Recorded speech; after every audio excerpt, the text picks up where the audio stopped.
나누고자 하는 말씀을 통해서도 주님께서 이미 시작하셨던 그 나라의 복음, 메시아 왕국의 복음이 무엇을 지향하고 있고 우리들에게 오늘 무엇을 말씀하시는지 귀를 열고 경청하여 듣고 천국 말씀이 우리들의 구원을 위한 말씀이 되도록 주의 성령께서 우리들의 그 귀를 열어주시고 그 마음의 빛으로 역사되어져서 우리가 다 하나님의 보내신 메시아의 왕국 아들들로 다 세움을 입고 메시아의 왕국으로 많은 사람들을 불러 데려오는 그 사명을 충성스럽게 잘 수행할 수 있도록 능력과 권위로 옷을 더입혀 주시는 은혜의 시간이 되도록 집회를 축복해 주시길 주의 이름으로 기도합니다. 아멘. 아멘.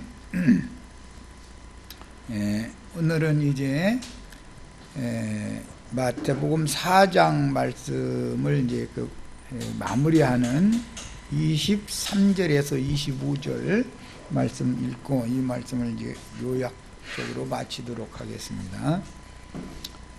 같이 성경은 마태복음 4장 23절로 25절 읽습니다. 예수께서 온 갈릴리에 두루 다니사 그들의 회당에서 가르치시며 천국 복음을 전파하시며 백성 중에 모든 병과 모든 약한 것을 고치시니 그의 소문이 온 수리아에 퍼진지라. 사람들이 모든 앓는 자 곧 각종 병에 걸려서 고통당하는 자, 귀신 들린 자, 간질하는 자, 중풍병자들을 데려오니 그들을 고치시더라. 갈릴리와 데가볼리와 예루살렘과 유대와 요단강 건너편에서 수많은 무리가 따르니라. 오늘 읽은 말씀 중에 이제 23절 하반부 중반부에 보면 천국복음이라는 말씀이 나왔죠. 그 천국복음 난하주의 본보라고 되어 있죠. 헬라어로는 그 나라의 복음 이렇게 되어 있어요. 그 나라라는 건 이제 메시아의 왕국이라는 말인데 메시아가 가지고 오신 그분의 왕국은 복음을 통해서 임하는 것이다. 복음을 통해서 실현되는 것이다 라는 것을 알 수가 있어요.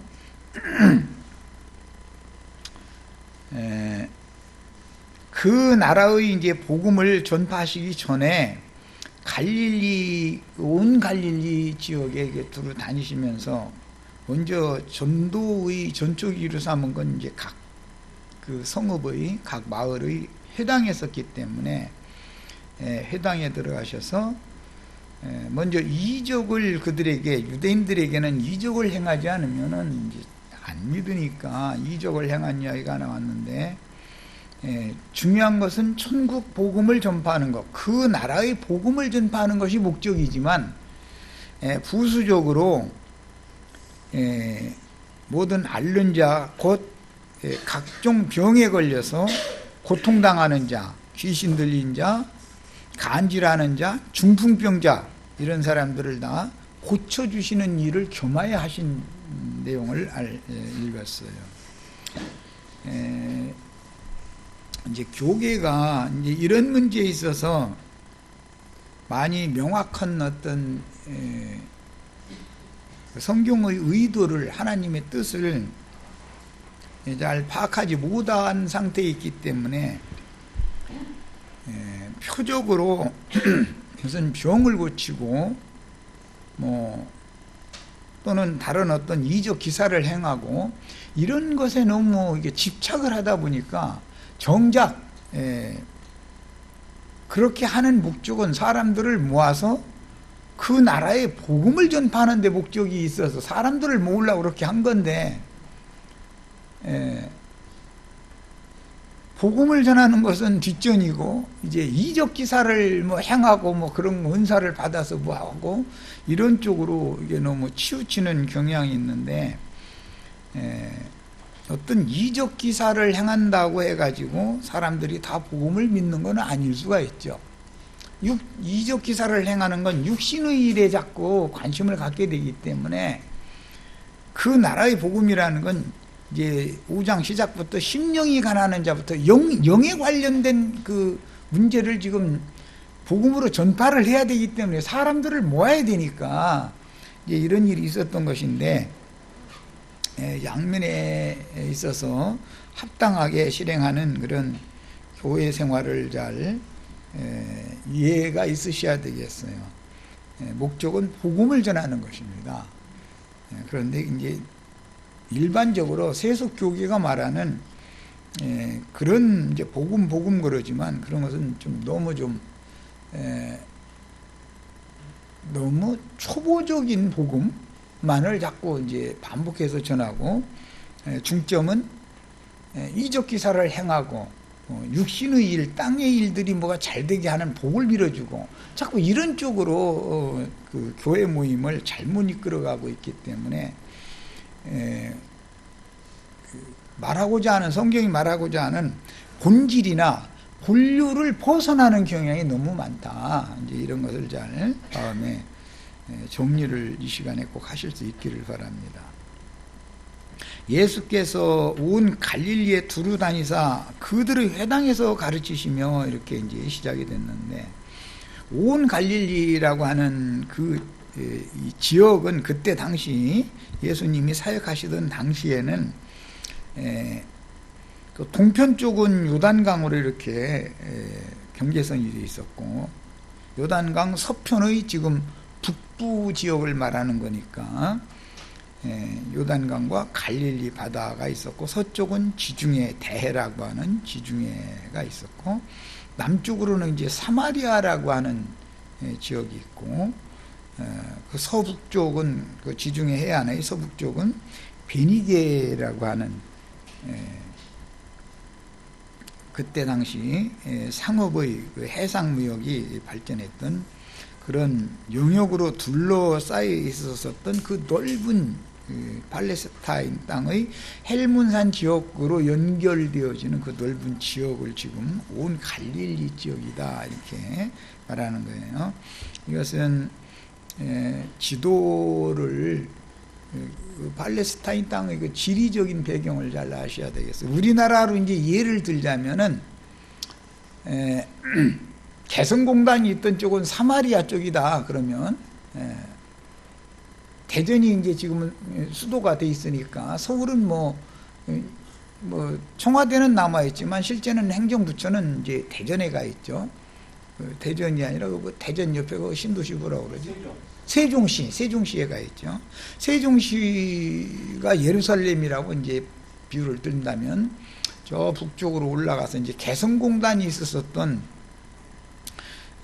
그쪽은 사마리아 지역이고, 평양이 있는 곳, 이제 그 지역은 온 갈릴리 지역이다. 이제 북한의 그러니까 평안남북도 그쪽 지역은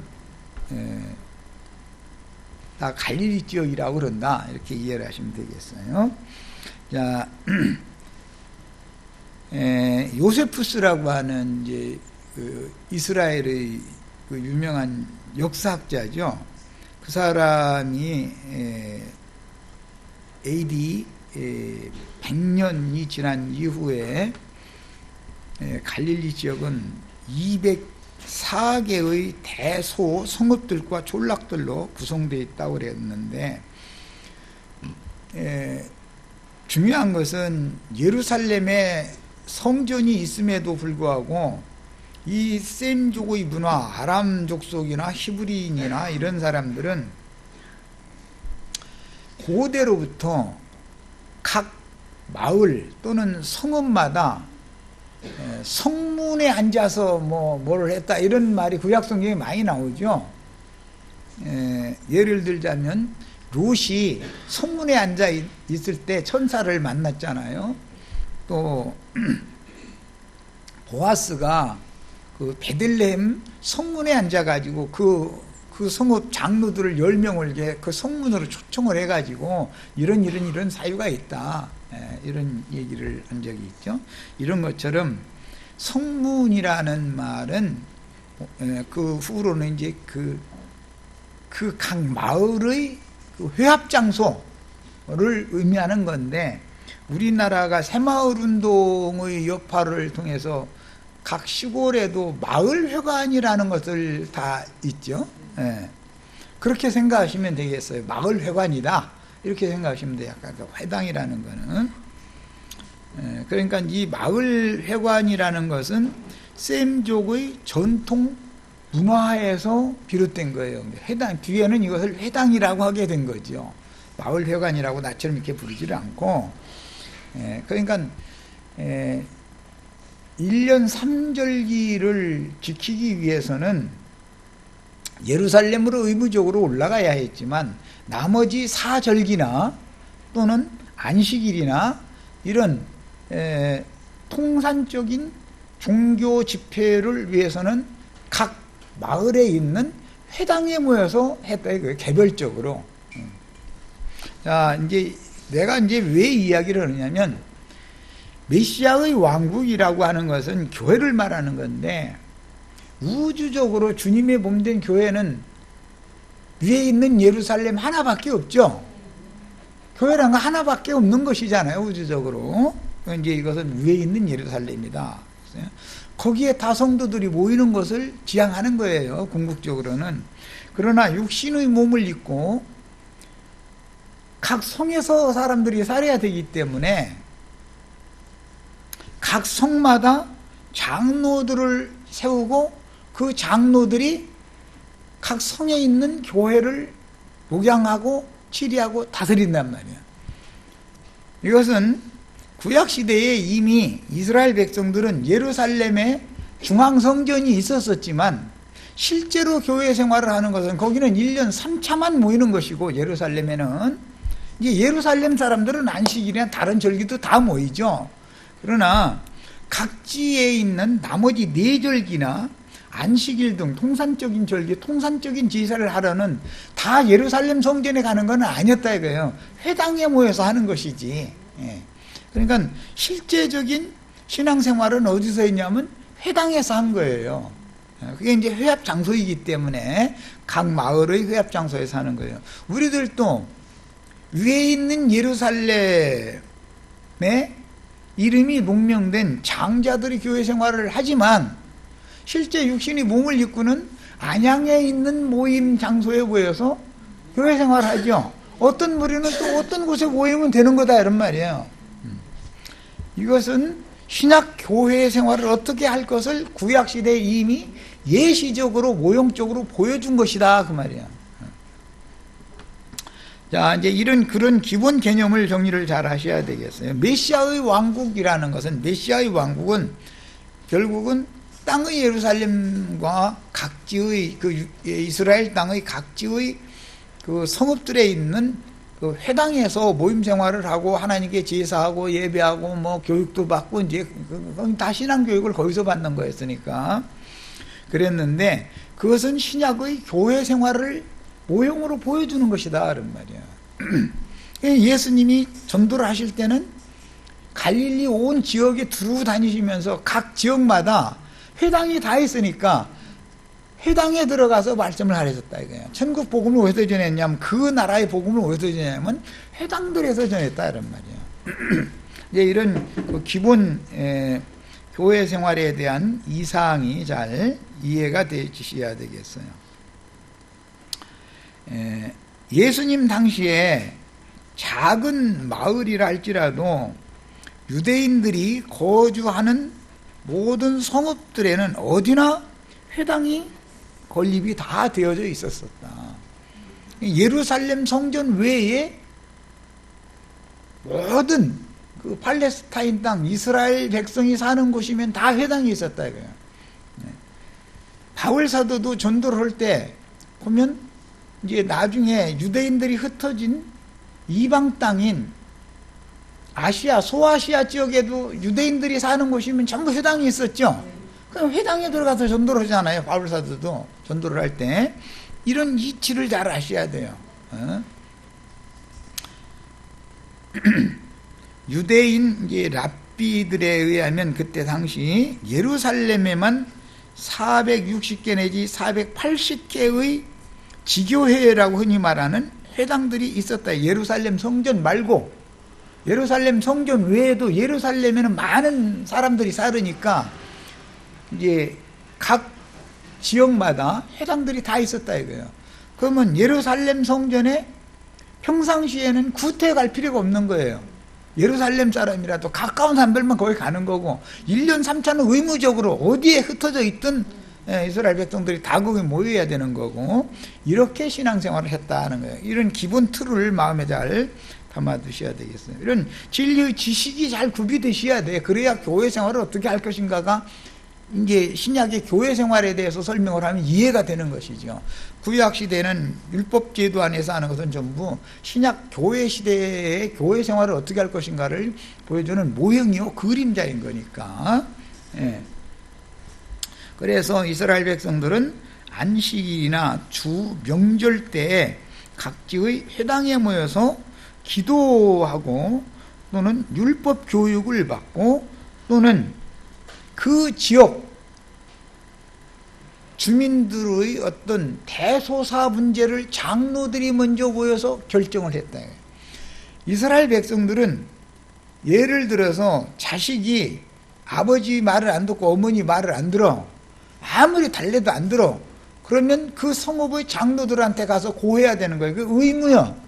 그러면 장로 회의를 하는 거예요. 각 마을마다 회당에 모여서 성문에 모인다 이러지만 이제 회당에 모여서 장로들이 그 마을 유지들이 모여서 어른들이 이런 문제가 있습니다.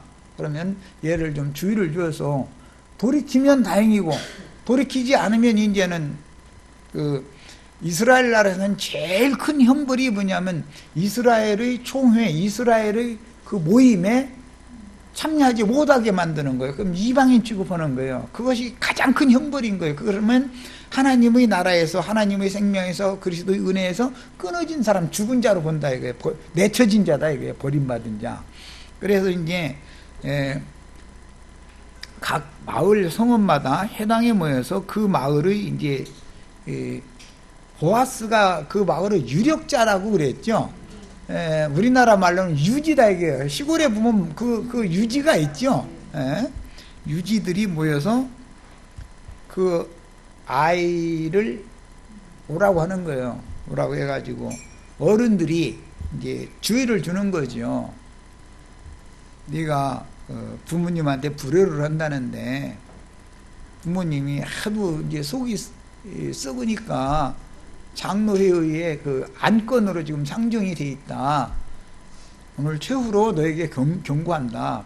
앞으로 네 부모님 아비를 어미를 함부로 대한다는 얘기가 또 한 번 들리면 너는 이 마을에서 축출된다. 그리고 그와 동시에 이스라엘의 족보에서 삭제시켜버리는 거예요. 이스라엘 사람들이 이 셈족은 족보에서 이름이 삭제되는 것은 제일 큰 형벌이요. 그것은 영원한 형벌, 영원한 심판을 상징하는 거였기 때문에 그러면은 말하자면은 애비 없는 자식이 되는 것이죠. 떠돌이가 되는 것이죠. 유리하는 백성이 되는 거예요. 제일 큰 형벌이에요. 이스라엘은 이렇게 최종 결정을 내릴 수 있다라는 것을 경고를 하는 거예요. 그럼 애가 이제 돌이키면 다행이거니와. 영 안 돌이키고 영 애가 이제 계속 막 나가 이제 이렇게 되면은 족보에서 우선 흐려버리는 거예요. 그리고 그 집에서 쫓아내는 거예요. 그 다음에 이스라엘의 그 형제 자매들의 모임에 이 회당에 참석할 수가 없어. 못하는 거예요. 이렇게 하면 그는 완전히 이방인 취급을 하는 거예요. 최후 형벌은 이방인 취급당하는 거예요. 이제 이런 그 유대인들의 셈족의 생활 문화와 관습 때문에 예수님이 교회 생활을 이제 그 지시하는 마태복음 18장에 가보면은 2번, 3번 권면하고 달래도 끝내 안 들으면 어떻게 하라겠어요? 이방인과 같이 내쳐버려라 그랬단 말이에요. 그렇게 되면 그는 이 생에서 아무리 잘 먹고 잘 살고 부자로 잘 살고 지 나름은 그랬어도 하나님의 생명책에서 그 이름이 흐려진 거기 때문에, 이스라엘이 족보에서, 족보책에서 그 이름이 흐려졌다는 뜻은 하나님의 생명책에서 그 이름이 흐려졌다는 뜻이기 때문에 사후세기에 들어가면 영원한 형벌을 받는 그런 자가 되는 거예요. 이방인과 똑같이 돼버리는 거예요. 예, 이런 셈족의 문화를 이해를 하기 위해서는 왜 예수님이 회당들에 다니면서 말씀을 전했을까? 이것을 먼저 잘 이해를 하셔야 돼요. 자, 그 다음에 구약의 율법서는 여러 지역의 언어로 번역되기도 했고, 회당장의 허락에 의해서 사마리아 사본이라는 것이 있죠. 카타굼 사본, 그 사본도 있고, 이렇게 많은 사본들이 있는 것은 아람어를 주로 사용하는 지역에는 아람어로 성경이 번역이 되어 있고, 히브리어를 주로 사용하는 지역에는 히브리어로 번역이 되어 있고, 이렇게 그 지역마다 번역본 자체도 달렸다는 거예요. 언어가 다르니까 그럴 수밖에 없었던 거죠. 이제 오디는 혼용해서 이게 성경을 번역하게 됐고, 이제 그런 거예요. 그리고 권위 있는 자가 그 마을에서 권위 있는 자죠. 그러니까 이제 그 보아스와 같이 유력자죠. 그 마을의 유력자가 율법을 해석하고 자유롭게 교육할 수 있었어요. 그럼 그 사람 혼자 하는 게 아니에요. 다른 사람이 또 다른 깨우침이 있으면 또 그 사람이 말을 가르칠 수 있는 거예요. 이만큼 셈족들의 문화는 회당에서 모여서 말씀을 교육받고 가르침 받을 때 둘이나 셋이 차서를 따라서 자유롭게 모임을 가졌다 이거예요. 원래 그들이 문화가 그렇다 이거예요. 그런데 이런 것을 후에 기독교계가 신부님만 강론하고 목사님만 강론할 수 있다라고 사제 제도와 평신도 제도를 교리화시킴으로 인해서 원래 하나님이 지시하신 신앙생활을 변질시켜버린 거예요. 이런 원래의 그 뜻을 우리는 회복하는 거예요. 원래 하나님이 지시해 놓은 그 말씀대로 우리는 모든 진리를 회복하는 거예요, 지금. 그러려면 진리를 알아야 회복을 하지. 그 다음에 예수님의 사역 초기에는 회당들을 전도 활동에 활용을 하셨기 때문에 제자들이나 많은 무리들이 예수님을 랍비라고 불렀다라는 성경 구절이 많이 나와요. 뭐 대표적으로 마태복음 9장 5절, 그 다음에 요한복음 1장 38절 이런 데 보면은 제자들이 예수님을 랍비어라고 불렀단 말이에요. 랍비라는 말은 스승이다라는 말이에요. 선생, 가르치는 자다 그런 뜻이에요.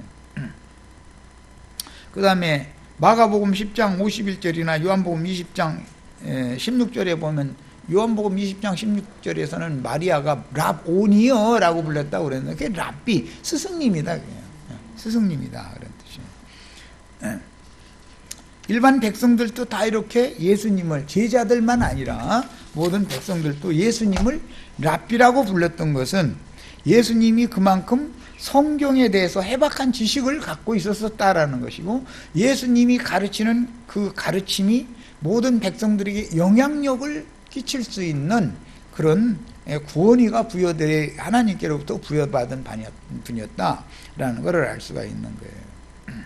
그래서 예수를 죽이고자 해도 백성들이 예수님을 랍비로 인정을 하기 때문에 그래서 못 죽인 거예요. 백성들이 두렵거든. 유대교 지도자들의 가르침보다 예수님의 가르침이 더, 유대교 지도자들한테 많은 가르침을 받아봐도 무슨 말인지 이해가 잘 안 됐던 것이 예수님한테 1시간 가르침 받으면 많은 문제가 해결이 다 되는 거야. 다 풀려버리는 거예요. 그러니까 예수님을 더 인정할 수밖에 없게 되는 것이죠. 그것은 왜 그러느냐, 하나님 아버지 말씀이신 하나님이 예수님 안에 살아계셔서 예수를 통해서 그분의 말씀을 직설적으로 잘 설명을 잘 해줄 수 있었다. 사람을 설득을 시킬 수가 있었다 이거예요. 그러니까 사람들이 예수님을 랍비라고 인정을 하고 예수님이 랍비인 것을 믿음으로 받아들여서 따랐는데, 그 랍비는 이제 선지자라는 뜻이기 때문에 많은 선지자들이 있었었지만 이분이 오리라 한 그 선지자다. 율법에, 모세의 율법에 이미 그게 예언이 돼 있었죠. 너 형제 중에 나와 같은 한 선지자를 세울 텐데 너희는 그의 말을 들으라. 이게 이미 예언이 된 거잖아요. 그래서 그 선지자가 오기를 그렇게 기다렸던 거예요. 그 사마리아 여자가 예수님 보고 이제 보니 당신이 그 선지자로소이다 이렇게 했죠. 그 말은 모든 이스라엘 사람들이 다 오리라 한 메시아 그 선지자를 기다렸다는 뜻이다. 요한복음 1장에 보면 요한보고도 많은 사람들이 네가 그 선지자냐라고 질문을 했죠. 그러니까 나는 그 선지자는 아니고 그 선지자 앞에 그 선지자의 길을 준비시키는 목적으로 보냄받은 광야에서 외치는 자의 소리다 이렇게 말을 했죠. 이제 이것은 오늘 이제 그 마무리 세 번째 시간 때 이제 나눌 말씀 중에 나오는 말인데, 구약 시대에 이스라엘 백성들은 그 선지자의 말씀을 들은 것이 곧 그 선지자의 선포가 하나님의 입이다 이거예요. 하나님의 대변자들이다 이거예요. 어떤 선지자의 말이 하나님의 말씀인 거예요. 어떤 선지자의 말씀인데 주 여호와의 말씀을 들어라 그렇게 말하지 내 말 들으라고 하지 않죠. 이사야나 예레미야나 에스겔이나 다니엘이나 다 보면 이스라엘아 주 여호와의 말씀을 들을지어다. 그렇지만 실제는 이사야가 하는 거 아니에요? 그러나 이사야가 하는 말이 아니다 이거. 이사야를 통해서 이사야에게 임한 하나님의 말씀이 전파되는 중이다 이거예요. 이런 개념이단 말이에요. 그래서 이사야가 그런 말씀을 받을 때, 예레미야나 에스겔이나 다니엘이 하나님의 말씀을 받을 때 어둠의 권세가 빛의 말씀이 빛의 천사가 자기에게 임하지 못하도록 가로막는 어둠의 권세자의 역사가 있다. 마귀 역사가 있다 이거예요. 그러면 참 빛이 와야 되는데 빛을 막는 어떤 어둠의 권세자의 역사가 있기 때문에 미가엘 천사를 먼저 보내서 길을 여는 거예요. 군대 장관을 보내서 어둠의 권세, 이게 악의 영들을 다 무찌르고서 길을 여는 거예요.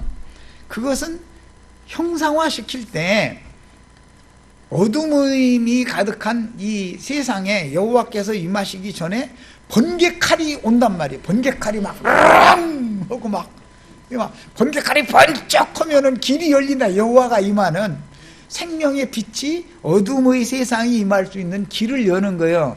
그러니까 요한이라는 사람은 미가엘 천사장이 요한과 지금 함께 하기 때문에 길을 여는 역할을 한다 이거예요. 길잡이 역할을 한다 이거예요. 요한의 말은 그 육신의 생각으로 굳어진 사람들의 그 육신의 생각 속에 번개칼이 임해가지고서 막 하나님은 빛이시니까, 생명이 빛이시니까 빛이 임할 수 있도록 길을 여는 길잡이 역할을 한다 이거야. 그런데 그런 길잡이 역할을 하려면 소리를 발해야 되는데 광야에서 외치는 자의 소리라는 건 사실은 천둥 치는 소리다 이거예요. 그런데 누구는 그 소리를 들었고 누구는 그 소리가 안 들리는 거예요. 그 소리가 들리면 번개칼이 임해서 길이 열리는 거예요. 하나님이 오실 수 있는 길이 열리는 거예요. 그래서 이제 하늘과 땅이 이렇게 하늘 문이 열리려면 미가엘 천사가 와서 번개칼 휙 휘둘러 가지고 길을 열어야 돼.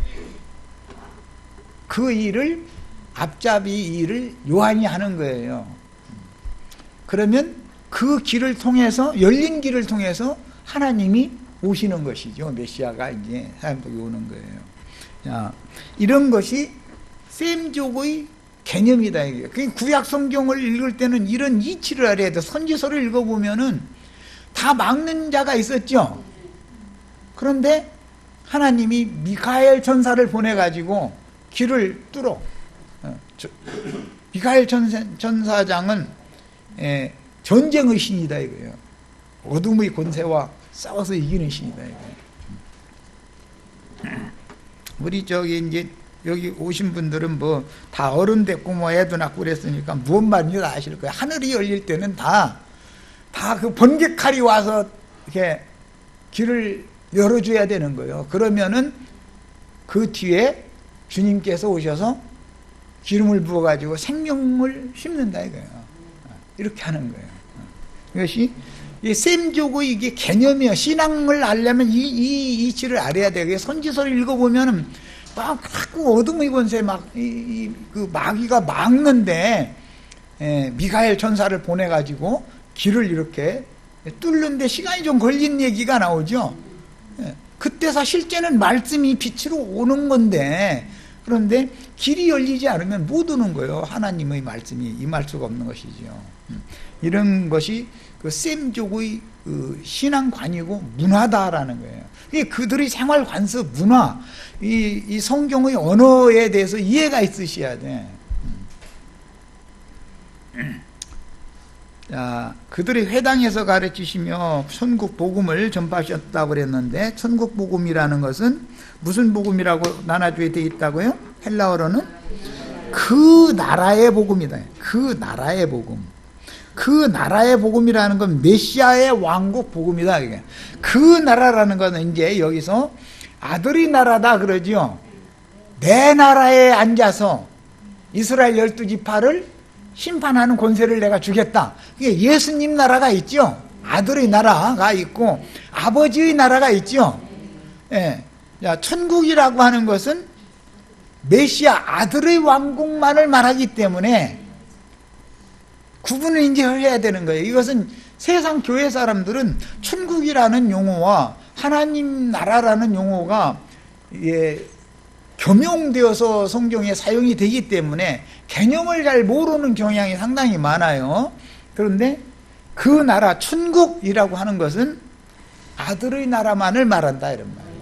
아들의 나라는 모든 만물이 아들의 발 아래 복종될 때까지만, 복종시킬 때까지만 아들의 나라가, 아들의 사명이 있는 것이고, 그 모든 하나님의 창조세계의 모든 만물이 복종이 되면 그 나라를 아들의 나라를 아버지께 바치는 때가 오는 거예요. 그러면 이제 영원한 하나님의 뜻이 완성이 되는 거예요. 이것을 아담으로부터 시작해서 그 천년이 차기까지 인간 나라에 실현시키는 얘기가 그 나라의 복음이다 이거예요. 그 나라의 복음. 이것이 완성이 되면 영원한 세계 아버지의 나라로 영원히 이어지는 거기 때문에 이런 이치를 잘 아셔야 되겠어요. 자, 그 나라의 복음을 이 세상에서 이미 믿음으로 받아들인 사람들은 그 나라의 상속권자가 되는 이기는 자가 되기까지 완전한 구원에 이제 들어갈 필요가 있는데, 그렇게 되면 이 생에서 이룬 그 구원을 가지고 오는 세상 천년 기간으로 정해진 그 기간도 가서 누리는 것이고, 자기 이룬 구원을 가지고 그것이 또 영원한 세계가 이어지면 그대로 가지고 들어가서 그걸 누리는 거예요. 그러니까 이 땅에서 왕권, 제사장권, 그 선지자의 그 주님께서 분배해 준 이 3권을 이 땅에서 이룬 정도를 가지고 영원 세계에 가는 거다. 그런데 과정에 천년으로 정해진 한 기간이 또 있다 이런 말이에요. 실제적으로는 이 생에서 이룬 걸 가지고 영원까지 들어가는 거예요. 이제 이런 그 성경의 이치를 잘 아셔야 돼요. 이 천국 복음할 때는 그 나라의 복음이다. 이것은 메시아 나라의 복음이다. 메시아의 나라의 복음이다 이거예요. 오리라 한 그 메시아, 그분 나라의 복음이다. 그러니까 하나님 나라라는 말과 이 천국이라는 그 메시아의 왕국이라는 말은 구분이 되면서 하나님 나라 안에 포함이 되지만, 언제까지? 아담으로부터 시작해서 구속사의 첫사람 아담이니까 그 천년이 차기까지 인류 역사가 거기까지 진행되는 동안 그 나라의 복음이 지금 이런 모양 저런 모양 이런 모양 저런 모양으로 반복되고 있는 거다. 이제 큰 시대를 나누자면 아담에서 율법 전까지, 그 다음에 모세로부터 율법 시대, 다윗 왕국까지, 다윗으로부터 포로되기까지, 포로에서 돌아와서 예수님까지, 예수님으로부터 시작해서 메시아의 왕국이 교회 시대가 종결되기까지, 교회 시대가 끝난 다음에 그 천년이 차기까지, 그 다음에 영세로 이렇게 이어지는 게, 시작점에서 다시 시작점에 가서 만나면 하나님의 영원한 경륜이 끝나는 거다, 그런 말이에요. 이제 이런 것은 그 성경 전권을 읽을 때는 이런 기본 진리를 알고 읽어야 되는 거예요. 자, 그 다음에 신약 성경에는 구약 성경의 각 성읍의 그 마을의 회당에 모여서 마을의 대소사나 율법을 교육받고 신앙훈련을 받았었던 것처럼, 신약 성경에는 각 성에 세운 교회들의 장로는 감독자라고 그러죠. 왜냐하면 장로라는 건 어른이라는 개념인 것이고, 감독자라는 건 양무리를 지리를 해야 되기 때문에 감독이 필요하다는 거예요. 그들을 이제 히브리서에서는 인도자들이다 그랬죠. 너희가 인도자들에게 순종하고 복종해라. 인도자들이에요. 양무리를 인도하는 인도자들은 장로로서 그 백성들을 잘 관리를 잘하는 것이죠. 어른은, 집안의 어른은 집안 전체적인 것을 관리하는 것이잖아요. 나라의 대통령은 그 나라에서 일어나는 전체적인 문제를 관리하는 것이지, 자기 사사로운 뭐 어떤 거 그런 걸 뭐 내가 대통령 5년 하고 끝나면 뭐 나라 법으로 대통령, 현직 대통령의 월급의 거의 80 몇 프로를 주니까 먹고 살고 뭐 사는데, 얼마든지 진창 써도 다 써도 못해. 비행기도 꽁으로 1등석만 타고 다니도록 다 돼 있고 죽는 날까지. 그런데도 뭐가 불안한지 뭘 만들어. 그래가지고 이 오늘날 또 이렇게 시끄러움을 히죠. 왜 법이 다 정해져 있는데 왜 그 욕심을 챙기려고 하냐 말이야. 너 이래가지고 그냥 시끌시끌하잖아요 지금. 그런 걸 보면 인간이라는 건 그놈의 뱃속을 채울 방법이 없어. 아유, 세상 나라는 소망 두시면 안 돼. 머리 아파 아주. 세상 나라 일은. 우리 자매처럼 세상 나라 어떻게 돌아가는지를 모르고 사는 게 제일 편해 사실은. 세상 나라에 대해서 모르면 편해. 아이, 그 사람이 그러거나 말거나 뭐 어차피 그 사람들은 그런 사람들인데 뭐. 이런 것들은 사실은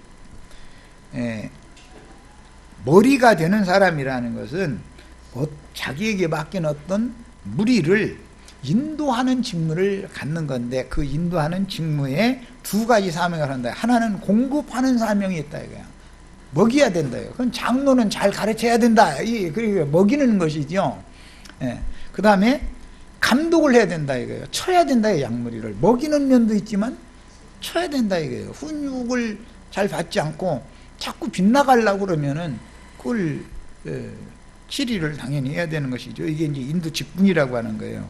그래서 이미 자연스럽게 각 마을에 있는 어른들, 그 셈족은 특히 히브리인들은 혈통을 아주 중요시 여기기 때문에 집성촌을 이루게 돼 있죠. 각 지파마다 그 기업을 나눠줬고, 그 지파가 얻은 기업에 각 가문마다 또 이렇게 땅을 나눠 갖다 보니까 집성촌을 이루게 마련이죠. 셈족의 특징은 우리나라도 100년 전까지만 해도 뭐 안동하면 안동 김씨가 거기 집성촌을 이루고 사는 거예요. 김해 오면 김해 김씨가 집성촌을 이루고 살고, 또 뭐 그 나주 그 광산 김씨라고 그러죠. 나주에는 광산 김씨가 또 집성촌을 이루고 살고 이렇게 사는 거야. 그런데 이제 그렇게 살다 보면은 그 집성촌의 그 계대가 대수가 높은 어른이 있게 마련이겠죠. 그래가지고 이제 동네 대부가 있어, 대부. 자손을 빨리빨리 퍼뜨리지 못하면 자손이 막 퍼져나가는 사람들보다 3대, 4대가 높은 할아버지가 있을 수가 있어요. 젊지만 함부로 못한다 이거. 왜냐하면 촌수 계대가 높으니까. 그 셈족의 문화다. 우리나라 사람들은 이 말이 이해가 되는데 저기 유럽 가서 그랬더니 그 무슨 소리야 도대체. 이제 이러지. 그 사람들은 이해가 안 되지. 남인데 왜 그러냐고. 남이 아니죠. 한 핏줄 조상으로 올라가면 한 핏줄이죠 그게. 그래서 그 마을의 연로한 분들이나 연장자나 또는 그 능력 있는 사람들이 이제 생기니까 그 중에 그 사람들이 모여서 마을의 대소사를 결정을 한다 이거예요. 이렇게 하던 것이 신약 시대에는 장로, 감독자들을 일러서 인도자라 그랬어요. 인도자라. 어떤 마을에도 그렇다고 해서 회의를 한다 해가지고서 막 중구난방으로 하는 건 아닐 거 아니에요. 거기 중심을 잡아서 그 마을의 일을 최종적으로 의견을 다 들어보고 결정을 할 만한 사람이 세워져야 당연히 되는 거 아니에요. 머리가 없으면 마을도 뭐고 다 어떤 모임이든지 세상 나라에 개를 해도 개주가 없으면은 중구난방 돼가지고 아무것도 안 돼버려. 그래서 하나님은 질서의 하나님이다 그러는 거예요. 질서를, 생명의 질서를 세우는 거예요. 그런데 이것을 무시하는 것이 뭐죠? 니골라당 제도라는 거잖아요. 하나님은 이미 구약시대부터 생명의 흐름에 따라서 질서를 딱 세워놨다. 이게 생명의 질서를. 여기에는 복종을 안 할 수가 없죠. 가정으로 말하면 할머니가 배운 지식이 많어. 뭐 운전을 할 줄 알아. 뭐 컴퓨터를 할 줄 알아. 90먹은 할머니 보고 컴퓨터 하라고 그러면 하는 분도 몇 분 있을지 모르지만 나 그 머리 아프다. 야 그건 젊은 애들이 나요. 나는 그냥 가만히 있는 게 편해 이러지. 그거 막 열심히 배워가지고 하겠다고는 않죠. 그래도 컴퓨터 할 줄 모른다고 운전할 줄 모른다고 할머니를 무시할 수는 없죠. 손자가. 그런 거 이것은 왜 그러느냐. 생명의 질서가 세워져 있기 때문에 그렇다 이거예요. 주님의 나라는 다 생명의 질서로 유지되는 나라다 그런 말이야. 그러니까 이것을 알아야 돼. 생명 안에서 왕노릇 한다라는 말이 뭔 말인지를 이제 아시겠죠. 그 나라는 무 안에서 왕노릇 한다? 생명 안에서 왕노릇 하는 거예요. 지식이 많아서 왕노릇 하거나 힘이 세서 왕노릇 하는 게 아니에요. 생명으로 다스리는 거예요. 생명으로. 이것이 하나님의 질서다 이거예요. 이제 이것을 변질시킨 것이 니골라당 제도라는 거잖아요. 사람이 육안으로 볼 때, 세상적으로 볼 때 능력 있는 자가 나서서 뭐 하면 좋다 이렇게 하는 거 아니에요. 그러다 보니까는